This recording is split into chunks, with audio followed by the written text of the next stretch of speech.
What's up, YouTube? Well, I can tell you what's not up, and it's the temperature down here. Right, Shelley? That is correct. We have been procrastinating this long enough. We're going to take action. Yeah, what she's talking about is we've had another diesel heater in the box since we left, huh? Yeah, we bought it as an emergency backup, and Well, we bought it to put in the back with the thought that if we decided we didn't need it when we got down here and it was warmer, then we thought, well, who knows how long these things last. In worst case scenario, we'd have spare parts or a replacement unit, right? correct. But since I seem to be the one that keeps going in the back of the bus during the evenings and stuff, and in the mornings, it's getting a little bit too cold and I'm uncomfortable. So we have decided to install the diesel heater in the back. And that will make life so much comfortable and easier. Yeah. So for those of you that don't know, our first diesel heater is right down here below this sofa. And that does an awesome job of heating the front half of the bus. But it has a hard time, not by BTU wise. I mean, it'll put off enough BTUs to heat everything, but you end up having to run fans to blow the warm air back here and to get the cold air back up there. So we're going to actually put it right down there below that table. So in using the bus, we've pretty much learned that this table doesn't get used much as a table, huh? That's correct. It kind of tends to be more of a catch-all, and we just keep kind of throwing stuff on it.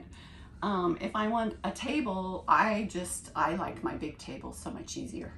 Which is on the bottom of the Murphy bed over here. Yes. So we're going to turn this into a set of dresser or storage drawers. Yeah. So the plan is to remove this tabletop. There's dead space between the TV and here, so we can come up to even here and still have room to put stuff on top if we want to. But the plan is to get some cabinets of some sort, whether a dresser or just stock cabinets, and put them here to give us a little bit more storage, and then the diesel heater will go underneath.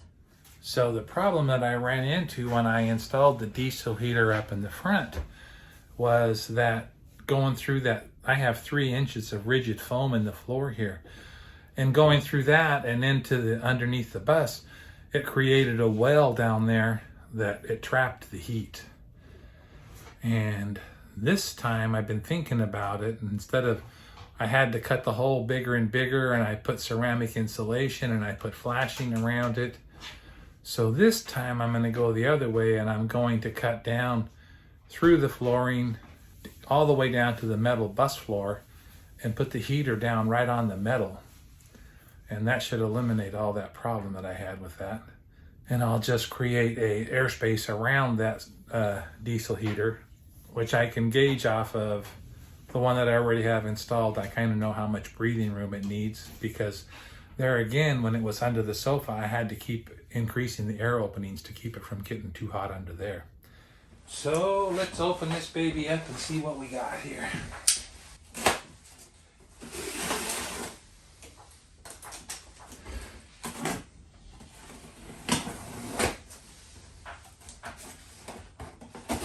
I ordered the same one that I have up in the front. Hopefully that's what I got.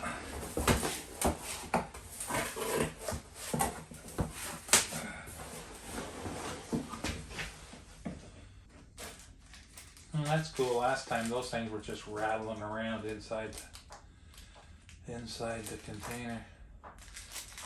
So there's the little nipple for the fuel line out, and some screws to screw it to the side. Yeah, and this one's got a better, oh, they changed that. The last one I had, that thing was silicone and it didn't work. This one's solid plastic, and that little breather works because I can blow air through it. That was one of the problems I had with the front one. So that's good news. Oh yeah, this all looks pretty good. This looks to be the same. And it's marked up. This is supposed to be an 8 kW, but you know, that's something people debate all the time.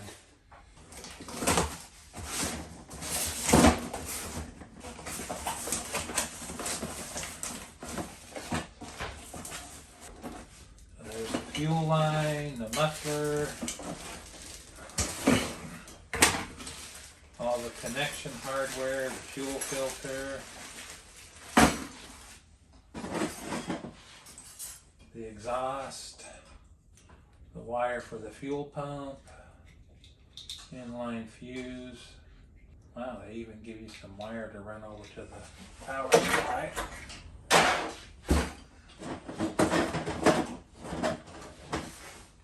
This is the splicing line for, you want to hook these together, you cut this into small pieces and make splices out of that. And then dual things, the splitter, the fresh air intake pipe, and the ducting. This is the air filter for the fresh air in. That's the mounting plate. And I got 2 miscellaneous screws in here. Who knows what they're for. But they go on to each other, so. Yeah, that has a hole for the, there we go. Yeah, that goes on like that. The fuel line goes in there.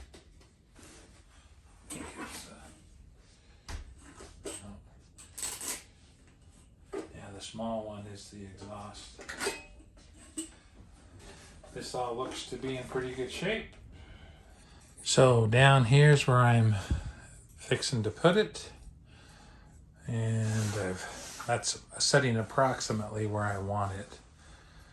We might go toward the outside wall a little bit to make the exhaust pipe long enough.